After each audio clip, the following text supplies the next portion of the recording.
सभी विद्यार्थियों को नमस्कार। मैं उमेश माथुर ऑनलाइन माथुर क्लासेज पर आपका स्वागत करता हूं। आपके फंक्शन वाला टॉपिक चल रहा है। फंक्शन में आप पढ़ रहे थे कुछ स्पेशल फंक्शंस। स्पेशल फंक्शंस में आपने modulus function, greatest integer function, exponential function और लॉगरिथमिक फंक्शन पढ़ लिया था।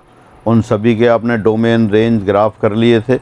कुछ उन पर आधारित एग्जाम्पल भी किए थे, कुछ एग्जाम वाले क्वेश्चंस किए थे। ट्रिगोनोमेट्रिक फंक्शंस भी आपने शुरू किए थे। ये साइन एक्स और कोस एक्स उसका पढ़ लिया था। अब बचता है tan x, cot x, sec x, cosec x. इन सब को डिटेल में पढ़ने के लिए, इनके वेरिएशंस, ग्राफ वगैरह सब के लिए आप क्या करेंगे, जो ट्रिगोनोमेट्री वाली ये वीडियोज और डाले हुए हैं आपको यूट्यूब पर, तो ट्रिगोनोमेट्री वाली क्लास जो सेकंड लेक्चरर और थर्ड लेक्चरर वो दोनों आप देखेंगे। उसमें आपके पास क्या है, ये sine cos, tan cot, sec cosec सभी ट्रिगोनोमेट्रिक फंक्शंस के वेरिएशंस, ग्राफ और डोमेन, रेंज सभी दे रखा है, तो वो आप पढ़ेंगे। तो यहाँ फिर भी मैं उनको एक बार रिवाइज करा देता हूँ आपको। सबसे पहले लेते हैं y बराबर साइन एक्स। इसका डोमेन क्या आएगा? डोमेन आता है r और परसर रेंज आपका है ये -1 से 1 तक की संख्याओं का समझ। और इसका ग्राफ भी आपने देख लिया था। ये तो आपने डिटेल में पढ़ा था अपने यहाँ। 0 π/2 पाई, 3 π/2 और ये 2 पाई। ये 0 से 2 पाई में y बराबर साइन एक्स का ग्राफ बन गया था। वेरिएशंस आपको पता है। फर्स्ट क्वाड्रेंट में 0 से 1 तक बढ़ता है, सेकंड क्वाड्रेंट में 1 से 0 घटता है, थर्ड क्वाड्रेंट में 0 से -1 घटता है, फोर्थ क्वाड्रेंट में -1 से 0 बढ़ता है। तो जो 0 से 2 पाई में जो चेंजेज हैं, जब आपने लाइन घूम रही थी जनरेटर, तो 0 से 2 पाई में जो परिवर्तन होते हैं वही 2 पाई से 4 पाई में होते हैं। तो इसी तरह से और इसको आगे बना सकते थे। तो ये y बराबर साइन एक्स का प्रांत आर, परसर -1 से 1 तक और ग्राफ आपको दिखाई दे रहा है। और ये सारा अपने डिटेल में ऐसी क्लास में कर लिया था। दोबारा आप वो ट्रिगोनोमेट्री वाली वीडियो से देख सकते हैं। अब लेते हैं अपन y बराबर कोस एक्स। y बराबर कोस एक्स, इसका भी डोमेन क्या था इसका? डोमेन बराबर r, रेंज, परसर वही साइन की तरह -1 से 1 तक की संख्याओं का समुच्च, ये परसर हो गया। और ग्राफ वही आपने वेरिएशंस देखे थे, फिर उसकी हेल्प से ग्राफ बना लिया था। एक बार दोबारा मैं ट्रेस कर रहा हूँ। फर्स्ट क्वाड्रेंट में 1 से लेके 0, सेकंड क्वाड्रेंट में 0 से -1, थर्ड क्वाड्रेंट में -1 से 0 और फोर्थ क्वाड्रेंट में 0 से 1। ये आपका ओरिजिन, तो ये 0 को डिनोट करता है। ये π/2, ये पाई, ये 3 π/2 और फिर ये 2 पाई। और ये आपने देखा था, जो चेंजेस 0 से 2 पाई में होते हैं वही 2 पाई से 4 पाई में होते हैं। तो अगर आगे ग्राफ बनाना होगा तो ऐसे ही कॉपी करते जाएंगे। तो फाइनली y बराबर कोस एक्स फंक्शन का डोमेन r हो गया और रेंज -1 से 1 तक की संख्याओं का समुच्चय हो गया और वेरिएशंस की सहायता से ग्राफ बना लिया, वो ये रहा। अब आगे चलते हैं। अब आते हैं y बराबर 10x पर, या fx बराबर 10x। इसके भी वेरिएशंस वगैरह आपने देखे हुए हैं। जिन लोगों ने नहीं कर रखा है वही ट्रिगोनोमेट्री की जो वीडियो लेक्चरर 2 और लेक्चरर 3 वाले बता रहा हूँ, उनसे आप चेक करेंगे। तो यहाँ इसका प्रांत क्या आएगा? Domain capital R। सारे वास्तविक संख्याएं आती हैं, लेकिन 10x को आप लिख सकते हैं sine x upon cos x. तो जब कोस एक्स 0 होगा ये डिफाइन नहीं होगा, तो उसमें से वो वाले एंगल घटाने होंगे जब 10x 0 होता है, वो कोस एक्स 0 होता है। कोस एक्स कब 0 होता है? ऑड π/2 पर, 2n + 1 टाइम्स π/2, n कोई भी आपका इंटीजर है। और रेंज कितना होगा इसका? रेंज परसर 10x का मान -∞ से ∞ के बीच में कुछ भी हो सकता है। ये रेंज की बात हो गई। ये भी आपने बना लिया था ऐसी क्लास में। इसका ग्राफ देखते हैं आप फिर। हाँ, इसमें फर्स्ट क्वाड्रेंट में 0 से ∞ की ओर इंक्रीज होता है। तो फर्स्ट क्वाड्रेंट में आप क्या लेंगे? 0 से ∞ की ओर बना देंगे। जैसे ही π/2 को क्रॉस करता है, जंप लगा के ये -∞ पे जाता है। सेकंड क्वाड्रेंट में माइनस इन्फाइनाइट से पाई तक, माइनस इन्फाइनाइट से 0 तक। थर्ड क्वाड्रेंट में फिर 0 से इन्फाइनाइट की ओर बढ़ता है। फिर फोर्थ क्वाड्रेंट में जंप लगा के नीचे आएगा, तो ये माइनस इन्फाइनाइट से 0, फिर 0 से इन्फाइनाइट। इसी तरह से ये चलता रहता है ग्राफ आपका। तो ये आपका y बराबर 10x का ग्राफ रहा।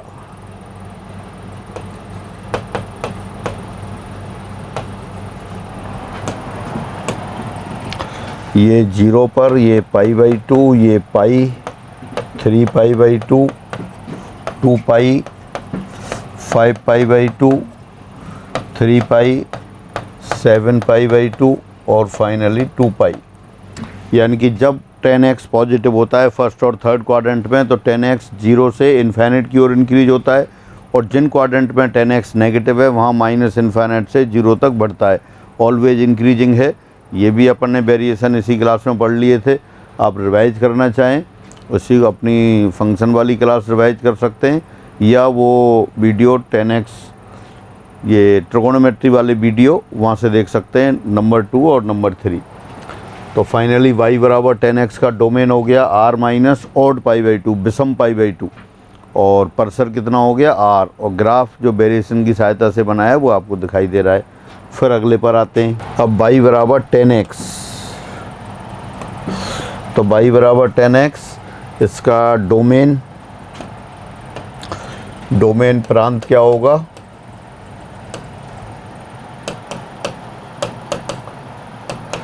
प्रांत में सारे एंगल आते हैं, लेकिन इसमें से वो वाले एंगल घटा देंगे जब साइन x 0 होगा, क्योंकि कॉट x को आप लिख सकते हैं कॉस अपॉन साइन। साइन जब 0 होगा तब वो ये कॉट ऑफ एंगल डिफाइन नहीं होगा। तो साइन ऑफ एंगल कहाँ 0 होता है? 0 पर, पाई पर, 2π पर, माइनस पाई, माइनस 2π। यानी कि डोमेन में क्या आएगा? r माइनस n पाई। n कोई भी इंटीजर है। और रेंज क्या आ जाएगी फिर? रेंज परसर। ये सारे रियल नंबर्स आते हैं माइनस इन्फाइनाइट से इन्फाइनाइट की ओर। अब इसके वेरिएशंस की बात करते हैं, और वेरिएशंस की सहायता से ग्राफ आ जाएगा। 10x के वेरिएशंस आपने देखे थे, तो जो 10x हमेशा इंक्रीजिंग है, तो cot x उससे रेसिप्रोकल है तो डिक्रीजिंग होगा। तो इसका cot x का ग्राफ बनाते हैं।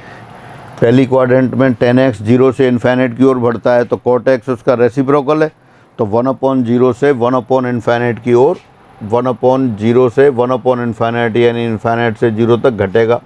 सेकंड क्वाड्रेंट में फिर वो 0 से माइनस इन्फाइनाइट की ओर घटेगा, और जैसे ही थर्ड क्वाड्रेंट में पाई को क्रॉस करेगा, ये माइनस इन्फाइनाइट से जंप लगा के प्लस इन्फाइनाइट पर आता है। तो फिर इसी तरह से इन्फाइनाइट से 0 और 0 से माइनस इन्फाइनाइट। तो जो 10x था उसी की हेल्प से आपने ये ग्राफ बना लिया। तो ये आपका y बराबर 10x का ग्राफ रहा। तो ये y बराबर 10x देख सकते हैं। 0 से पाई में एक ब्रांच कंप्लीट हो रही है, 0 से पाई, फिर पाई से 2π, 2π से 3π, 3π से 4π। तो पीरियड भी इसका पाई आता है, वो पीरियड की बात थोड़े 1-2 क्लास बाद करेंगे। डोमेन आपका आ गया r माइनस n पाई, और रेंज आ गया r, और वेरिएशन की सहायता से ग्राफ बन गया। अब आगे बढ़ते हैं। अब आता है y बराबर sec x। तो इसकी डोमेन की बात करते हैं पहले।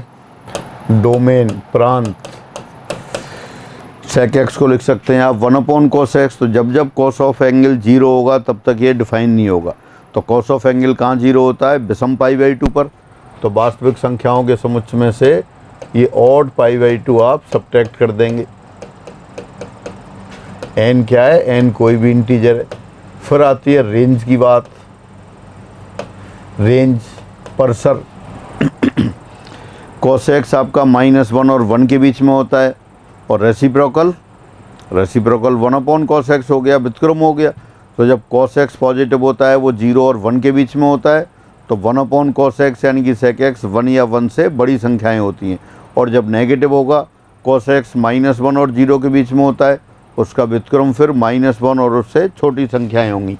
तो यही आपकी रेंज आ जाती है, -infinite to -1 union 1 to infinite. इसकी हेल्प से ही फिर ग्राफ बना लेते हैं आप। ये x एक्सिस हो गई, ये लाइन y बराबर 1, ये बाई बराबर -1।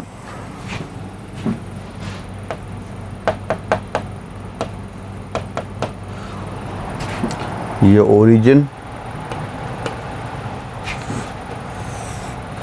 π/2 पाई 3π/2 2 पाई 5π/2 3 पाई 7 π/2 4 पाई। वैसे आवश्यकता नहीं है, पर यहाँ एक बार मैं cos x का ग्राफ बना देता हूँ। बाई बराबर cos x, ये बाई बराबर cos x का ग्राफ है आपका। बहुत हल्की लाइन से बना दिया है। फर्स्ट क्वाड्रेंट में ये 1 से 0 घटता है, फिर सेकंड क्वाड्रेंट में 0 से -1 घटता है, फिर थर्ड क्वाड्रेंट में -1 से 0 बढ़ता है। हाँ, cos of angle first quadrant में 1 से 0 डिक्रीज हो रहा है, तो इसका मतलब सेक ऑफ एक्स 1/1 से 1/0 यानी कि 1 से इन्फिनिट की ओर इंक्रीज होगा। सेकंड क्वाड्रेंट में फिर ये डिक्रीज हो रहा है, तो कॉस सेक 1/cos x यानी कि सेक एक्स फिर इंक्रीज होगा। जब cos x डिक्रीज होगा तो इसका रेसिप्रोकल व्युत्क्रम इंक्रीज होगा, और जब cos x इंक्रीज होगा व्युत्क्रम डिक्रीज होगा।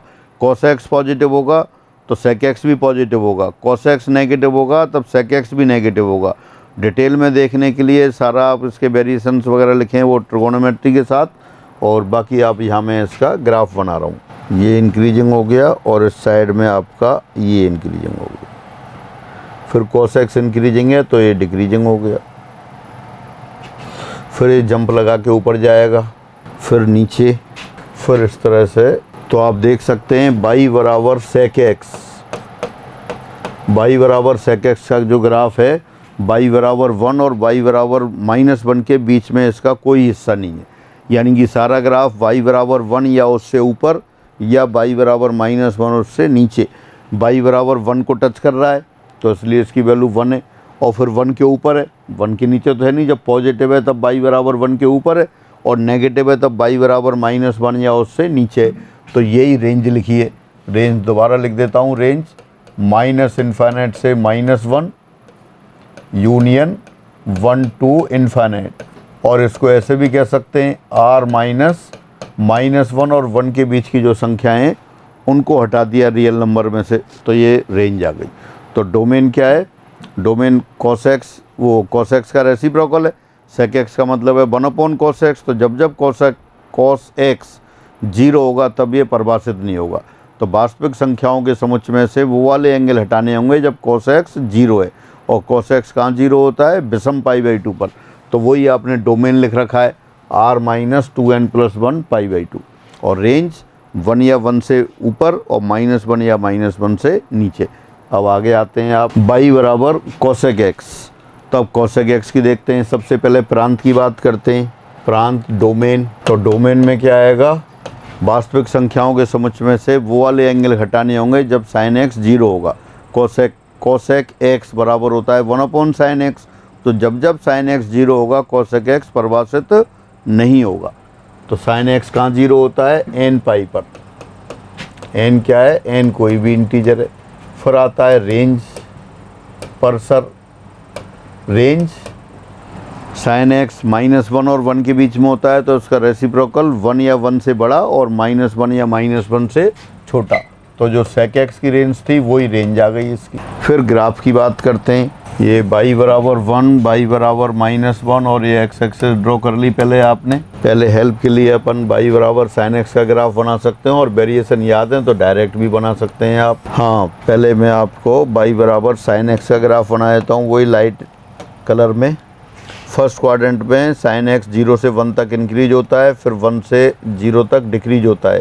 थर्ड क्वाड्रेंट में 0 से -1, और फिर फोर्थ क्वाड्रेंट में -1 से 0। ये बाई बराबर sin x का ग्राफ हुआ आपका। ये 0, ये π/2, ये पाई, ये 3π/2, ये 2 पाई, 5π/2, 3 पाई, 7π/2, 4 पाई। हाँ, sin x के वेरिएशन 0 से 2 पाई में बहुत अच्छी तरह से आपने पढ़ा हुआ है, ग्राफ बनाए हुए हैं। पहले 0 से 1, फिर 1 से 0, फिर 0 से -1, फिर -1 से 0। अगर sin x इंक्रीज हो रहा है तो sin x का रेसिप्रोकल cosec x डिक्रीज होगा, और साइन एक्स अगर डिक्रीज हो रहा है तो कोसेक एक्स इंक्रीज होगा। तो फर्स्ट क्वाड्रेंट में देख सकते हैं आप, फर्स्ट क्वाड्रेंट में साइन एक्स 0 से 1 तक इंक्रीज हो रहा है, तो ये 1/0 से 1/1 तक डिक्रीज होगा, यानी इनफाइनाइट से 1 की ओर डिक्रीज होगा, 1 तक डिक्रीज हो गया। सेकंड क्वाड्रेंट में कोसेक्स वो साइन एक्स पॉजिटिव है और 1 से 0 की ओर डिक्रीज हो रहा है, 1 से 0 की ओर कम हो रहा है, तो कोसेक एक्स व्युत्क्रम में इसका पॉजिटिव रहेगा और 1 से इनफाइनाइट की ओर इंक्रीज होगा। और जैसे ही पाई से आप क्रॉस करेंगे साइन ऑफ एंगल नेगेटिव हो जाएगा तो कोसेक भी नेगेटिव होगा और ये इनफाइनाइट से जंप लगा के माइनस इनफाइनाइट पर आ जाएगा। जैसा 0 से 2 पाई में बना बिल्कुल उसी तरह से 2 पाई से 4 पाई में कर देंगे, क्योंकि 0 से 2 पाई में जो साइन एक्स है, एक साइकिल में एक चक्कर लगाने में जो परिवर्तन होते हैं वही परिवर्तन दूसरे चक्कर में होते हैं। तो 0 से 2 पाई में जो ग्राफ बना है वही 2 पाई से 4 पाई में बनेगा। तो इसी की अपन कॉपी कर देते हैं फिर। तो ये आपके y बराबर कोसेक एक्स का ग्राफ हो गया। रेंज दोबारा देखते हैं, रेंज पूरा ग्राफ कहाँ है, y बराबर 1 को टच कर रहा है और y बराबर 1 के ऊपर या y बराबर -1 और उससे नीचे। तो जैसे पहले लिखा था इसको दोबारा मैं लिख देता हूँ एक बार, माइनस इनफाइनाइट से -1 यूनियन 1 टू इनफाइनाइट। और ये कितना होगा, इस तरह से भी लिख सकते हैं, r -1 और 1 के बीच की संख्याओं का समुच्चय वो घटा दिया आपने। तो ये आपके ट्रिगोनोमेट्रिक फंक्शंस जो आपने पहले पढ़ लिए थे उनको मैंने दोबारा रिवाइज किया है।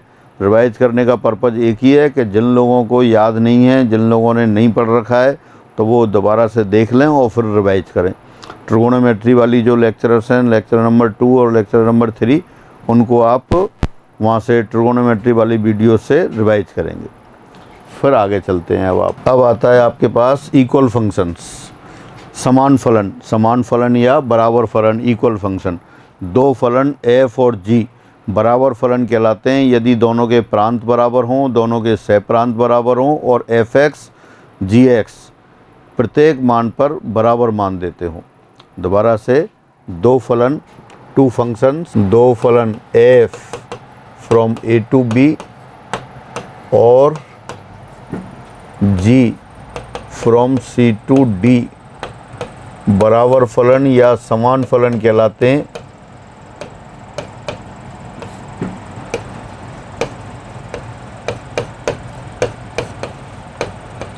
यदि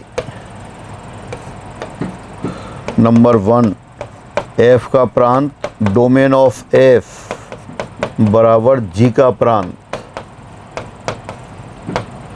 सेकंड f का सहप्रांत बराबर g का सहप्रांत, और third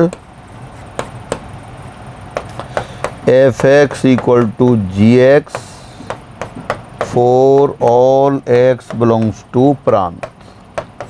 again, two functions f and g are said to be equal function if domain of f equal to domain of g, codomain of f equal to codomain of g and f(x) equal to gx for all x belongs to domain। अब यहाँ देख सकते हैं आप, यहाँ domain क्या है, f का डोमेन क्या है, f का डोमेन दिख रहा है a, तो a बराबर a, और g का डोमेन क्या दिख रहा है c, तो a और c बराबर होना चाहिए। सेकंड लिखा है f का सहप्रांत बराबर g का सहप्रांत, f का सहप्रांत क्या है b और g का सहप्रांत क्या है d, ये दोनों बराबर होने चाहिए। और f(x) और g(x) परिभाषाएं अलग अलग हैं, लेकिन हर एलिमेंट की f इमेज और g इमेज बराबर होनी चाहिए। एक एग्जाम्पल देखते हैं अपन। Suppose a equal to 0,2, b equal to 0,4,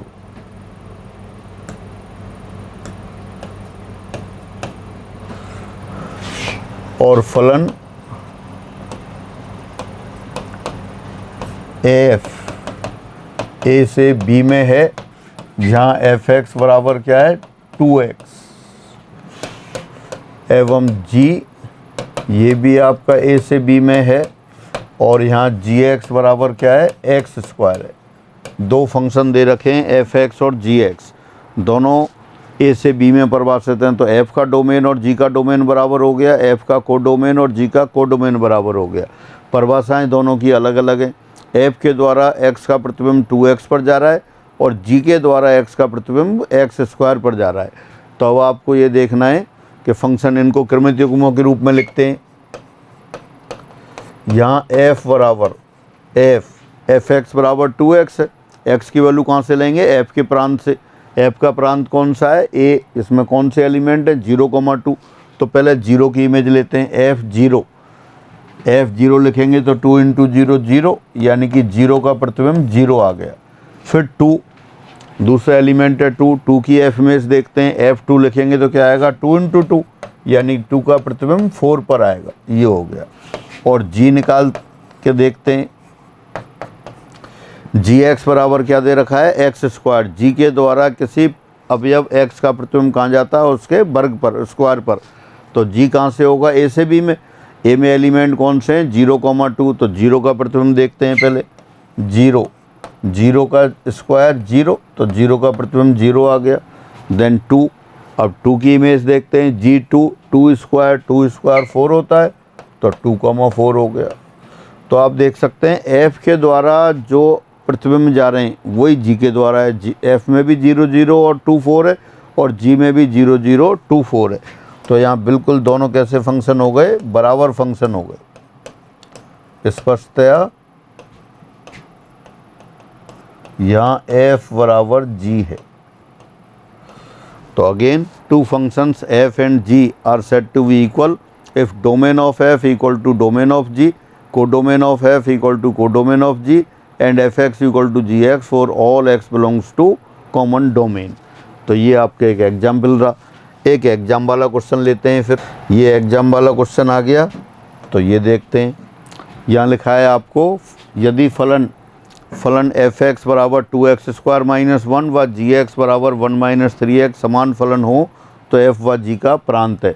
if the function F x equal to 2x² - 1 and g x equal to 1 - 3x are equal functions, then domain of F and जी। इनका domain पूछा है, तो सीधे लिख देते हैं। सिंस एफ इक्वल टू जी, यानी F x equal to G x, तो F x equal to G X, f x क्या दे रखा है? 2x² - 1, जी एक्स दे रखा है 1 - 3x। सारी वैल्यूज को एक साइड ले आए, प्लस 3x - 2 इक्वल टू 0।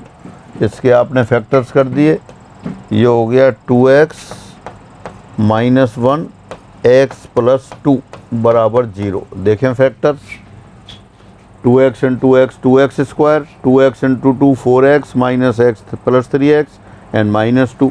तो क्या क्या वैल्यूज आ गई आपके? x इक्वल टू आ गया -2 एंड 1/2। तो therefore domain of F and जी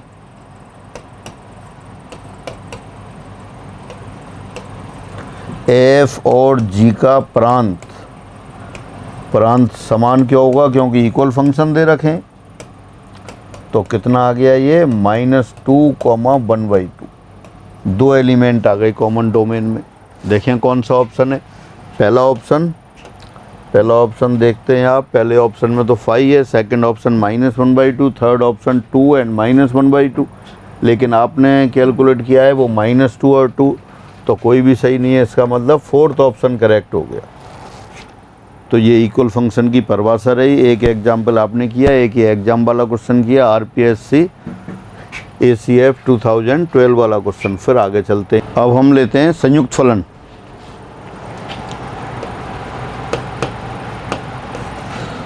माना एफ और जी दो फलन है। एफ ए से बी में परिभाषित है और जी बी से सी में परिभाषित है। तब इनका संयुक्त फलन जी ऑपरेशन एफ ए से सी में परिभाषित होगा। यही लिख लेते हैं। माना एफ ए से बी में और जी बी से सी में परिभाषित दो फलन हैं।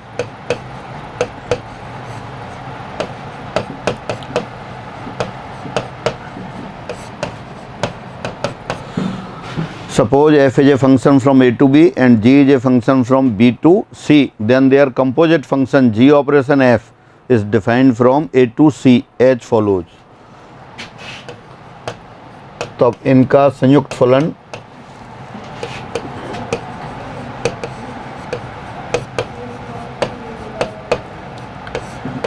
जी ऑपरेशन एफ ए से सी में निम्न प्रकार परिभाषित होगा। निम्न प्रकार परिभाषित होगा। कैसे? G operation F of x होगा जी ऑफ एफ एक्स।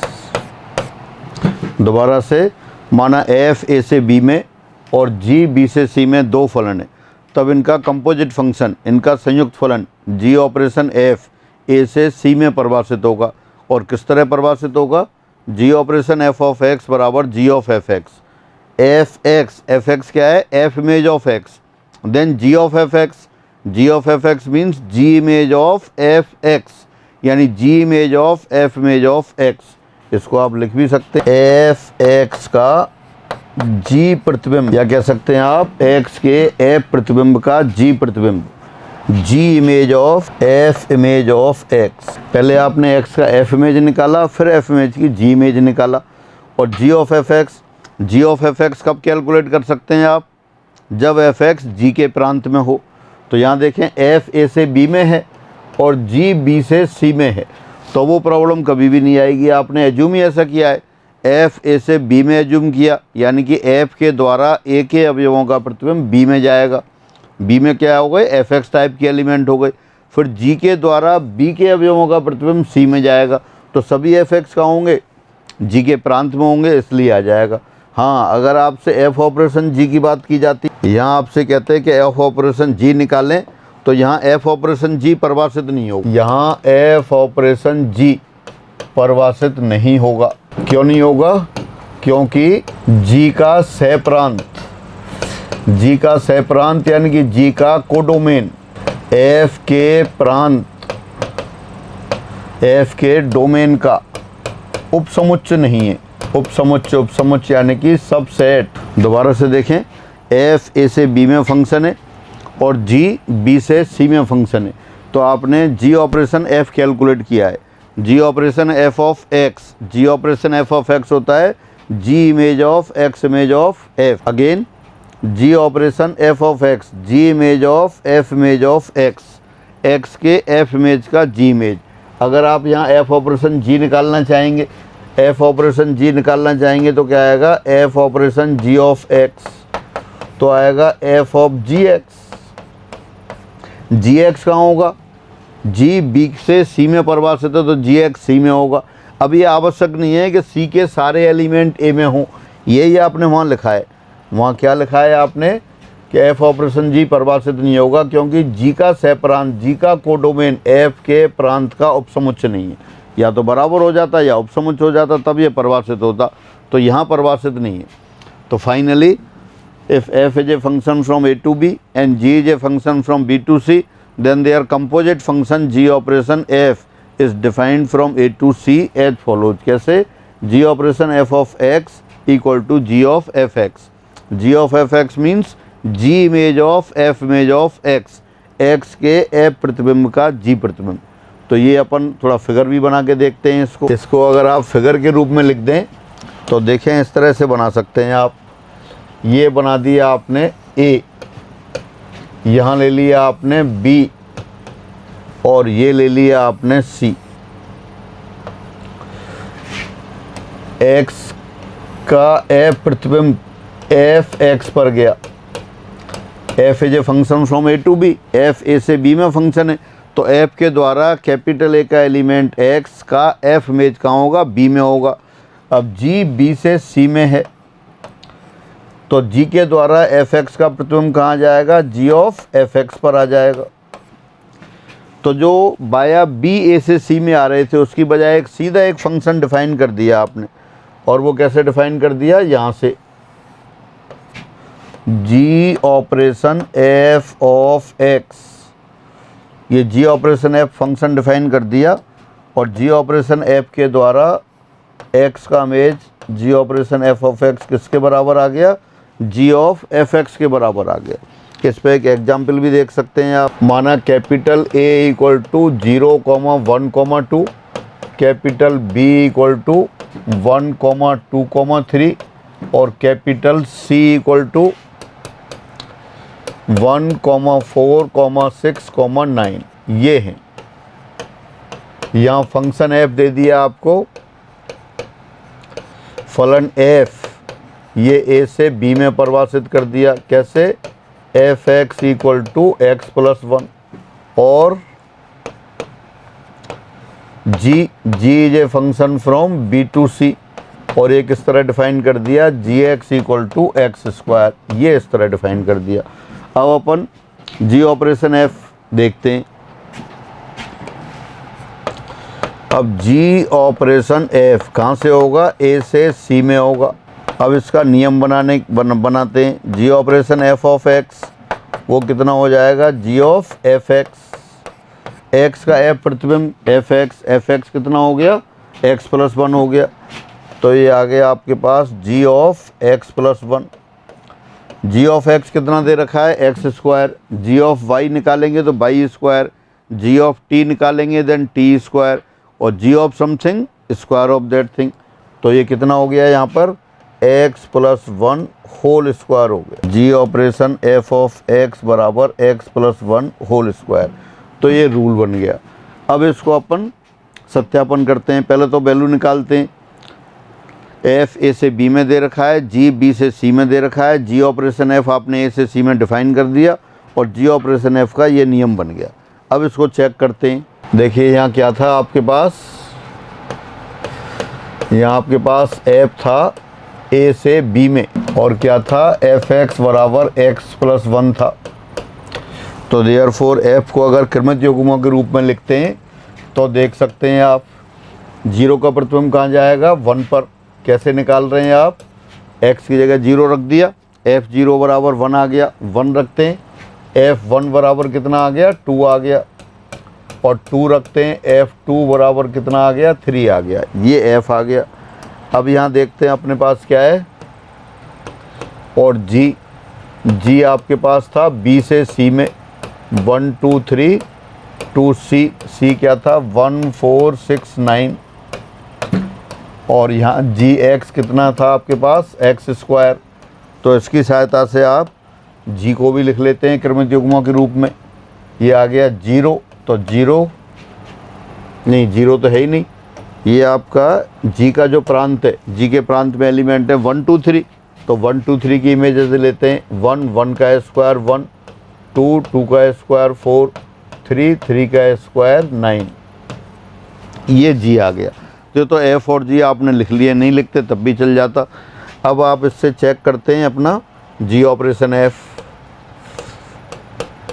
अब जी ऑपरेशन एफ कहाँ था आपका, ए टू सी 1 4 6 9 और g operation F of x अभी आपने निकाला था, वो आया था एक्स प्लस 1 होल स्क्वायर। तो देयरफॉर जी ऑपरेशन एफ, अब इसको ऑर्डर्ड पेयर के रूप में लिख लेते हैं, क्रमित युग्मों के रूप में लिखते हैं। तो क्रमित युग्मों के रूप में ए से सी में चल रहा है, तो ए के एलिमेंट कौन से हैं, 0 1 2। यहाँ एक्स बराबर 0 लिखेंगे। जी ऑपरेशन एफ ऑफ 0, तो 0 का प्रतिबिंब कहाँ आ रहा है, देखें 0 प्लस 1 1 होल स्क्वायर 1 आ गया। फिर 1 की इमेज देखिए आपने, जी ऑपरेशन एफ ऑफ 1, ये 1 प्लस 1 2 होल स्क्वायर 4 आ गया। फिर 2 का प्रतिबिंब देखा, 2 प्लस 1 3 होल स्क्वायर 9, यानी 2 का प्रतिबिंब 9 आ गया। तो ये आया। अब इसको आप चेक कर सकते हैं कि ये सही बना है क्या नियम। इसका सत्यापन करते हैं।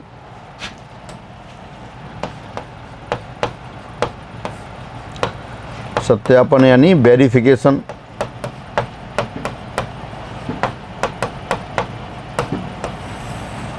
तो सत्यापन देखते हैं। जी ऑपरेशन एफ ऑफ पहला एलिमेंट कौन सा था, 0।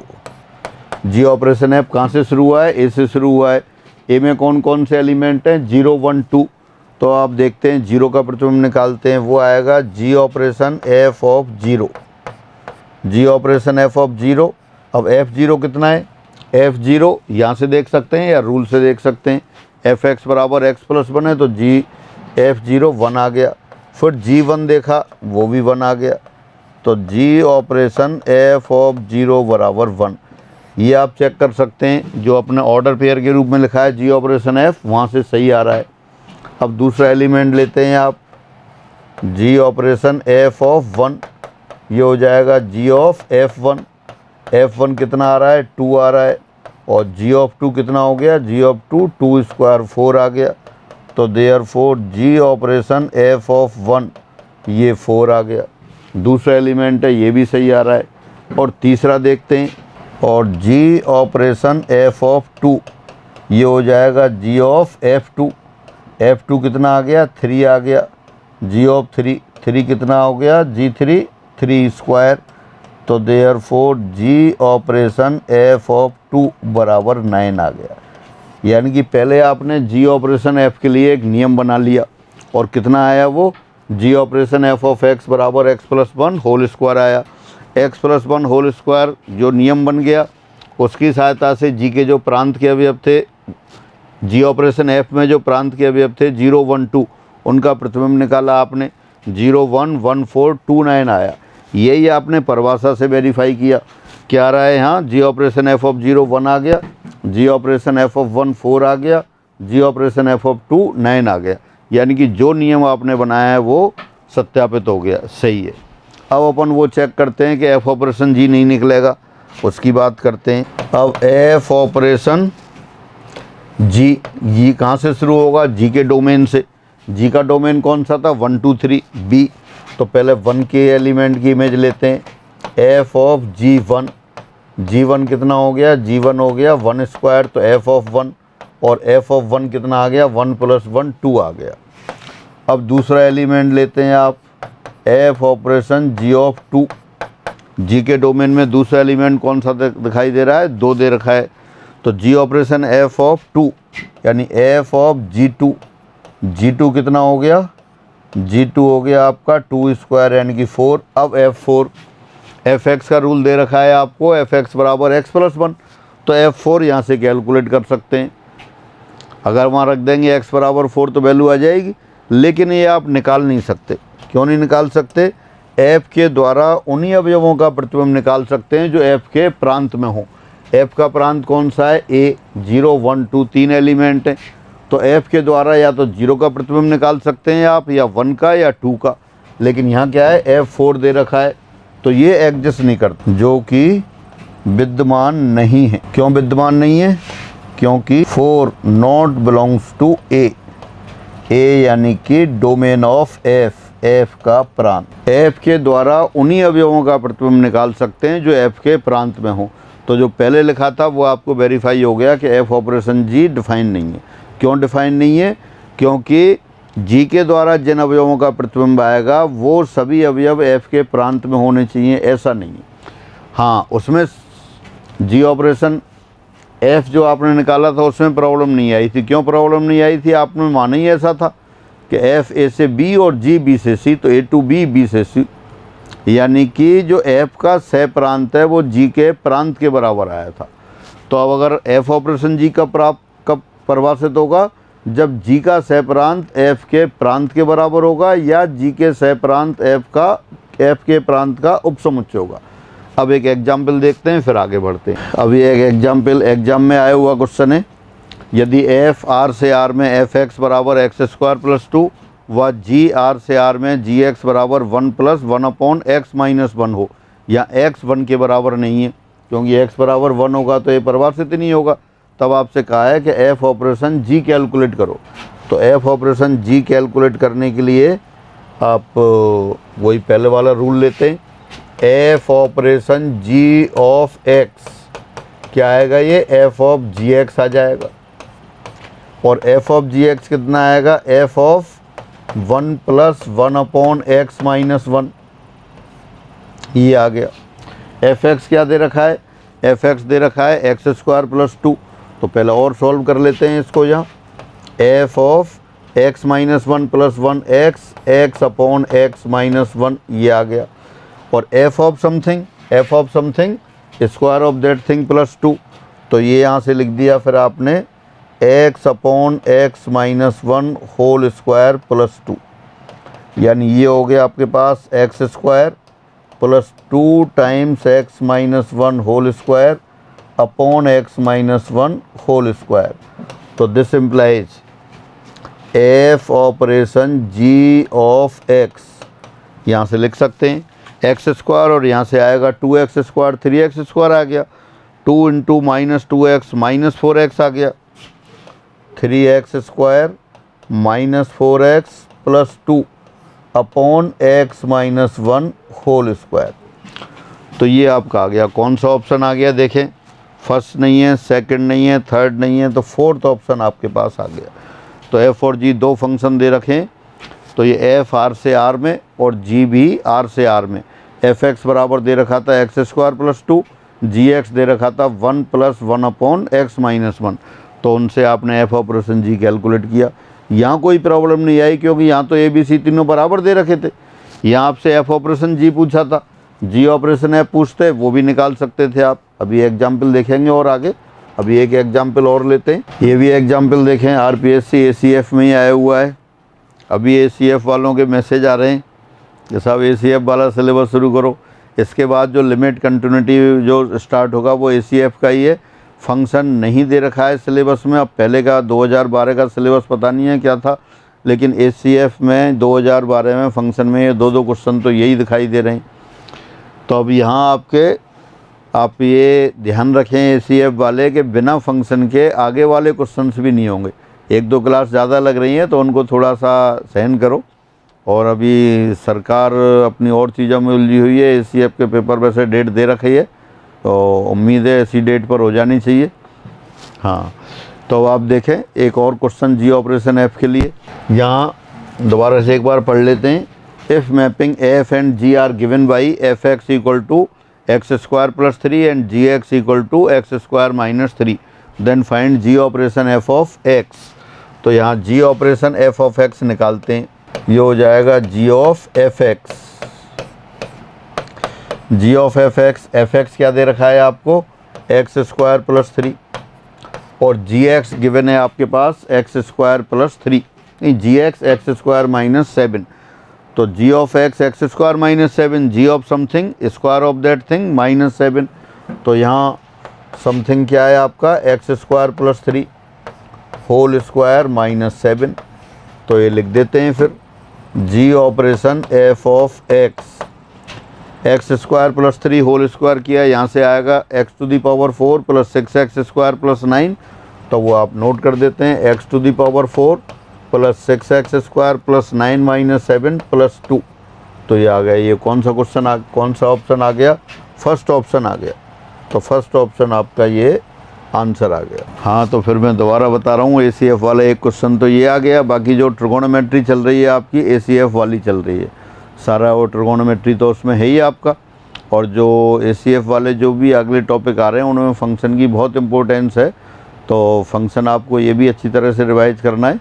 बाकी उसके बाद जो इंडिपेंडेंट टॉपिक हैं वो हम लेंगे और ये कैलकुलस वाला चलता ही रहेगा। अब आता है ये, यहाँ लिखा है रिलेटेड फैक्ट, संबंधित तथ्य। तो जो फंक्शन पढ़ा है आपने, जिस बात कर रहे थे उनको अपन नोट कर लेते हैं। यदि एफ ए से बी में और जी बी से सी में दो फलन हो, तब इनका संयुक्त फलन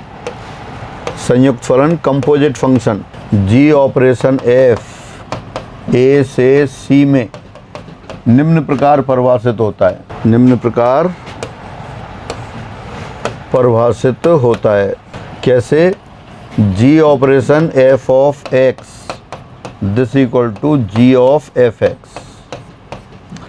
If f is a function from a to b and g is a function from b to c, then their composite function g operation f is defined from a to c as follows. G operation f of x equal to g of fx. G of fx means g image of f image of x. और यहाँ इसमें कोई problem नहीं आती क्योंकि fx कहाँ होगा, b में होगा और जी ऑफ एफ एक्स कब कैलकुलेट करेंगे? जब एफ एक्स जी के डोमेन में होगा। तो जी का डोमेन आपका बी है, तो यहाँ जी ऑपरेशन एफ को परिभाषित होने में कोई प्रॉब्लम नहीं है, क्योंकि जी ऑफ एफ एक्स जी के द्वारा एफ एक्स का प्रतिबिंब कब निकलेगा? जब एफ एक्स जी के प्रांत में होगा। आपने एफ एक्स को जी को एज्यूम ऐसे किया है, आपने एफ को एज्यूम ऐसे किया है एफ ए टू बी और जी बी से सी, यानी कि जो एफ का सह प्रांत है वही जी का प्रांत है। हाँ, वो आप यहाँ फिर दोबारा से लिख देता हूँ मैं, यहाँ एफ ऑपरेशन जी परिभाषित नहीं होगा। क्यों परिभाषित नहीं होगा? क्योंकि एफ ऑपरेशन जी जी के प्रांत से चलेगा और जी के प्रांत के अवयवों का प्रतिबिंब कहाँ जाएगा? सी में, क्योंकि जी का सह प्रांत यानी कि कोडोमेन सी एफ के प्रांत यानी कि डोमेन का उपसमुच्चय नहीं है, सबसेट नहीं है। अगर ये सबसेट हो जाता है या बराबर नहीं होता, एफ का प्रांत क्या है? ए का उपसमुच्चय या सबसेट नहीं है। अभी इससे रिलेटेड आपने एग्जाम्पल देखा था, वहाँ एफ और जी दोनों दे रखे थे, जी ऑपरेशन एफ आपको कैलकुलेट कर लिया था, एफ ऑपरेशन जी नहीं आ रहा था। अब आगे देखते हैं फिर, यदि एफ ए से बी में और जी बी से ए में परिभाषित हों, तब अब आपने जो जी बी से सी में परिभाषित कर रखा था वो चेंज कर दिया, जी बी से ए में कर दिया है। तब जी ऑपरेशन एफ कहाँ से परिभाषित होता है? एफ के डोमेन से। एफ का डोमेन क्या है? ए से ए में, एफ के डोमेन से जी के कोडोमेन में जाता है। तो जी ऑपरेशन एफ ए से ए में और एफ ऑपरेशन जी ये बी से बी में परिभाषित होगा। अब जी ऑपरेशन एफ और एफ ऑपरेशन जी दोनों परिभाषित हो गई। एफ ए से बी में है, जी बी से ए में है, यानी एफ का सह प्रांत जी के प्रांत के बराबर है। और दूसरा भी सही है, जी का सह प्रांत एफ के प्रांत के बराबर है। तो F operation ji of X निकालें तो जी एक्स कहाँ जाएगा? एफ के प्रांत में आ जाएगा। इसी तरह से जी ऑपरेशन एफ निकालेंगे तो एफ एक्स कहाँ जाएगा? जी के प्रांत में जाएगा, इसलिए दोनों परिभाषित होंगे। इसी प्रकार यदि एफ ए से ए में और जी वी ए से ए में परिभाषित हों,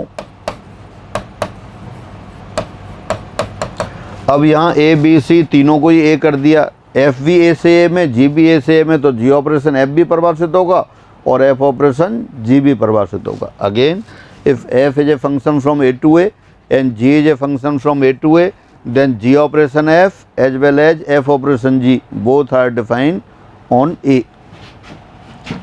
तब g operation f a से a में और f operation g V A से ए में परिभाषित होंगे। अब दोनों परिभाषित तो होंगे, दोनों बराबर भी होंगे या नहीं होंगे वो चेक करते हैं अपन। अब आगे लेते हैं, एग्जाम्पल लेते हैं। यदि एफ आर से आर में एफ एक्स बराबर एक्स क्यू प्लस 1 और जी आर से आर में जी एक्स बराबर साइन एक्स द्वारा परिभाषित हो,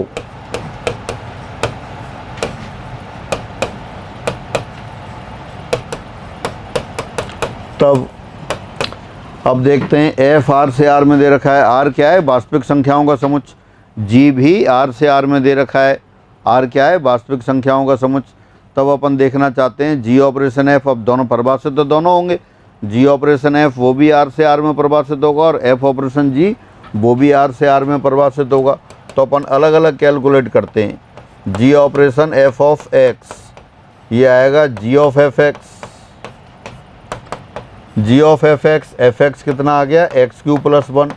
जी of something mean sine of that thing, तो g of x cube plus 1 ये कितना आ गया? ये आ गया sine of x cube plus 1। और एफ ऑपरेशन जी देखते हैं,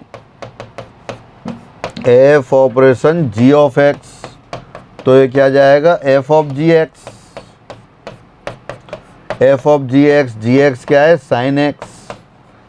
एफ ऑफ एक्स होता है एक्स क्यू प्लस वन, तो F of something cube of that thing plus one, तो एफ ऑफ साइन एक्स कितना आ जाएगा साइन एक्स होल क्यूब यानी कि sine cube X plus one. तो अब यहाँ देख सकते हैं आप दोनों कैलकुलेट हो गए, दोनों निकाल लिए आपने, लेकिन बराबर नहीं है। स्पष्टतया g operation f not equal to f operation g. लेकिन ये हमेशा ही अलग अलग होंगे क्या, यानी कि इन जनरल ये बराबर नहीं होते, किसी स्पेशल केस में बराबर भी हो सकते हैं। तो स्पेशल केस कौन सा होगा उसके लिए एक एग्जाम्पल और देखते हैं। एक और एग्जाम्पल ले रहे हैं अपन, फलन एफ आर से आर में एफ एक्स बराबर एक्स क्यू, और फलन जी आर से आर में जी एक्स बराबर एक्स टू दी पावर 4 हो, तब नंबर वन फिर वही लेते हैं आप, f operation g operation F of x. पहले g operation F of x calculate करते हैं, तो जी ऑपरेशन एफ ऑफ एक्स क्या आएगा g of f x. F x कितना हो गया, एफ एक्स दे रखा है x cube, g of x cube, g of x आपको दे रखा है एक्स टू दी पावर 4, तो जी ऑफ एक्स क्यू कितना हो गया एक्स क्यूब होल पावर 4, तो therefore ji operation F of x this equal to x to the power 12 आ गया। और सेकंड पार्ट लेते हैं इसका, F operation ji of x, तो आएगा F of G X, F of G X यानी कि F of X to the power 4, और F of something cube of that thing, तो आ गया X to the power 4 whole cube, यानी कि ये आ गया आपके पास f operation ji of x equal to x to the power 3 x to the power 12। तो अब यहाँ देख सकते हैं यहाँ ये दोनों बराबर आ रहे हैं। यहाँ g operation F of x equal to f operation ji of x आ गया। डोमेन को डोमेन बराबर है ही, तो देयरफॉर जी ऑपरेशन एफ बराबर एफ ऑपरेशन जी। कोई दो फंक्शन बराबर होने के लिए क्या आवश्यक है, उनका प्रांत बराबर होना चाहिए, सह प्रांत बराबर होना चाहिए, और दोनों के द्वारा किसी भी एलिमेंट की इमेज बराबर आनी चाहिए। तो जी ऑपरेशन एफ ऑफ एक्स और F operation ji of x बराबर आ गए हर एक्स के लिए, यानी एक्स की जी ऑपरेशन एफ के द्वारा प्रतिबिंब और एफ ऑपरेशन जी के द्वारा प्रतिबिंब समान आ गया। तो इस प्रकार यहाँ ऐसा एग्जाम्पल रहा कि ये दोनों फंक्शन बराबर हो गए। तो फाइनली ये हुआ कि अगर दो फंक्शन हैं तो उनका जो कंपोजिट फंक्शन है वो क्रम भिन्न नहीं होता। G operation f f operation g in general बराबर नहीं होते, किसी स्पेशल केस में बराबर भी हो सकते हैं। अब आगे चलते हैं। अब ये प्रॉपर्टीज की बात आ गई, संयुक्त फलन के गुणधर्म, प्रॉपर्टीज ऑफ कंपोजिट फंक्शन। तो properties of composite function, first property दे रखी है क्रम भिन्नता। अभी आपने चेक किया ही था, क्रम भिन्नता यानी कम्यूटेटिविटी, तो ये कम्यूटेटिव नहीं होते हैं। तो आप लिख सकते हैं फलनों में संयुक्त फलन की संक्रिया क्रम भिन्न में नहीं होती। फलनों में संयुक्त फलन की संक्रिया क्रम भिन्न में नहीं होती। Again, composition of functions is not commutative. In general, g operation f not equal to f operation g. f और g कोई दो फंक्शन हो तो इन जनरल वो कम्यूटेटिव नहीं होते। स्पेशल केस में हो सकता है कोई, लेकिन सही तो हमेशा सही होना चाहिए, हमेशा सही नहीं होता है, इसलिए अपन कहते हैं composition of functions is not commutative. फलनों में संयुक्त फलन की संक्रिया क्रम भिन्न में नहीं होती। फिर साचरता की बात करते हैं, एसोसिएटिव साचर होता है। Composition of functions is associative, फलनों में संयुक्त फलन की क्रिया साचर होती है, साचर होती है। इसके लिए आप लिख सकते हैं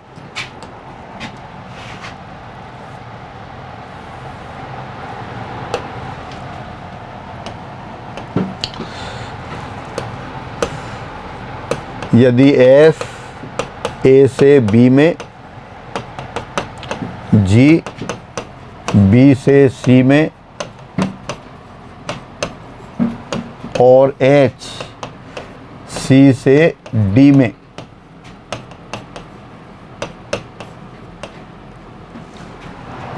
कोई तीन फलन हो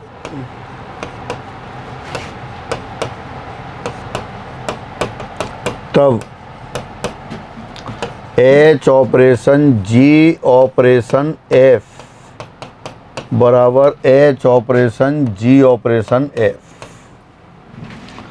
यानी कि कोई भी तीन फंक्शन है जी एफ जी और एच। एफ ए से बी में दे रखा है, जी बी से सी में परिभाषित कर रखा है और एच सी से डी में परिभाषित कर रखा है। तब क्या होगा, ये साचर नियम का पालन होगा। यानी H operation g operation f बराबर एच ऑपरेशन ब्रैकेट जी ऑपरेशन एफ। यहाँ कोई भी एग्जाम्पल भी आप लिख सकते थे पर उसकी ज़रूरत नहीं है, किसी भी बुक से आप देख सकते हैं। एक बार तो यहाँ ये देख लेते हैं लेफ्ट हैंड साइड में जो फंक्शन लिखा है उसके डोमेन और कोडोमेन क्या होंगे, और फिर इसके इसी तरह राइट साइड में देख सकते हैं। चूँकि एच ऑपरेशन जी देखना कहाँ से कहाँ परिभाषित होगा, जी कहाँ से है, बी से सी में, और एच कहाँ है, सी से डी में। तो ये कैसे होता है, ये एक तो दोनों बराबर होने चाहिए, सी और जी का सह प्रांत और एच का प्रांत बराबर होना चाहिए, दोनों बराबर देख रखा है। फिर ये कैसे चलता है, जी के प्रांत से एच के सह प्रांत में चलेगा, तो ये क्या हो जाएगा, बी से डी में होगा। इसलिए H operation g operation F, अब एफ को और ऐड कर दिया। एफ का सह प्रांत देखें, एफ का सह प्रांत क्या है, एफ का सह प्रांत बी है और एच ऑपरेशन जी का प्रांत ये भी बी है, तो यानी कि दोनों का ऑपरेशन आपका परिभाषित होगा। कहाँ से जाएगा ये, एफ के प्रांत से। एफ का प्रांत कितना है, ए, और एच ऑपरेशन जी के सह प्रांत में जाएगा तो ए से डी में होगा। और अगर राइट साइड वाला देखते हैं, यहाँ देखें जी ऑपरेशन एफ तो पता है आपको, अभी निकाला था, एफ ए से बी में और जी बी से सी में परिभाषित हो, तो जी ऑपरेशन एफ कहाँ परिभाषित होगा, जी ऑपरेशन एफ ए से सी में होगा। इसलिए H operation g operation F अब कहाँ चलेगा, जी ऑपरेशन एफ के प्रांत से कहाँ जाएगा, एच के सह प्रांत में डी में परिभाषित होगा। तो इसका मतलब जो ये फंक्शन लिखे हुए हैं H operation C in bracket operation F, इसका प्रांत ए और सह प्रांत डी, और इसी तरह राइट साइड में एच ऑपरेशन ब्रैकेट जी ऑपरेशन एफ, उसका प्रांत ए और सह प्रांत डी, तो प्रांत सह प्रांत तो बराबर हो गए। अब इनके द्वारा किसी भी एलिमेंट की इमेज है वो बराबर होती है, किसी भी बुक में दे रखा होता है, पर फिर भी एक मैं लिख देता हूँ यहाँ, उसको आप घर पे सत्यापन कर लेंगे। हाँ, एग्जाम्पल लिख देता हूँ।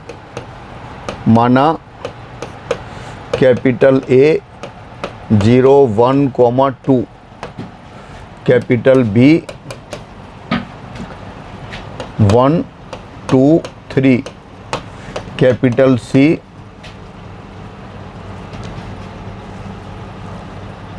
1 4 9 और कैपिटल डी एवं फलन एफ। एफ कैसे परिभाषित कर रखा है, एफ दे रखा है ए से बी में, एफ एक्स बराबर एक्स प्लस 1। जी दे रखा है बी से सी में, जी एक्स बराबर एक्स स्क्वायर। और एच दे रखा है सी से डी में, एच एक्स बराबर दे रखा है आपको, एच एक्स सी से डी में दे रखा है एक्स क्यूब प्लस 1। ये हों तब नियम H operation g operation f बराबर H operation g operation F का सत्यापन करो। Verify the rule this. अभी आपने देख लिया था प्रांत से प्रांत तो बराबर हो ही गए थे। अब मैंने बिल्कुल छोटे छोटे सिंपल लिख दिए।